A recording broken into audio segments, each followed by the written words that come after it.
Cinema Saraswati সেটাতে এরকম আয়োজন, পাশাপাশি আজ ভ্যালেন্টাইন্স ডে, তোমার কাছে এবছর আরও স্পেশাল, সব মিলে যদি শেয়ার। আর সিনেমা সরস্বতী তো কমপ্লিট করে আমার অন্তত সরস্বতী পুজো লাস্ট 4 বছর ধরে, এটা 4th ইয়ার সিনেমা সরস্বতী। তো মানে সব জায়গায় ইনভিটেশন থাকুক, যাই থাকুক না কেন, শেষটা হয় এখানেই এসে।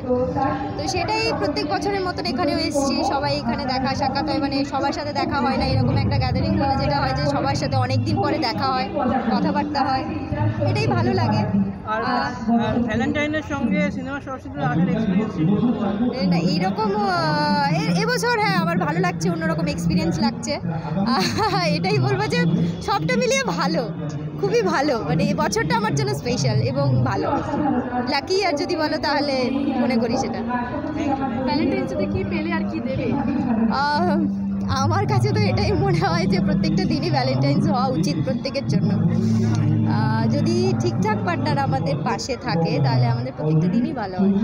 তো ছোট্ট ছোট্ট জিনিসগুলোই, ছোট্ট ছোট্ট ইমোশনগুলো, ছোট ছোট মানে যেগুলো সবটা মিলিয়ে একসাথে থাকতে গেলে যেটা লাগে, যেটা ভালো থাকতে বা ভালো রাখতে, সবটা মিলিয়ে যদি ঠিকঠাক হয় তাহলে প্রত্যেকটা দিনই ভালো হয়। সেটাই আমার কাছে ভ্যালেন্টাইন্স। দিয়ে দেবো, সময় আসুক। Thank you. আজকে যে বাসন্তী রঙের শাড়ি পরে এসেছে, অ্যাকচুয়ালি বাসন্তী রং তো মা সরস্বতীকে সিম্বলাইজ করে, তো সেটাই বুঝে কি তুমি এটা পরেছো নাকি এমনি পরেছো? সরস্বতী পুজো হলুদ রং, এটা তো মানে এটাই তো সরস্বতী পুজো স্পেশাল হওয়া উচিত, তো সেটাই পরেছি তাই জন্য। তোমার প্রিয় রং? আমার ফেভারিট হোয়াইট। সাদা।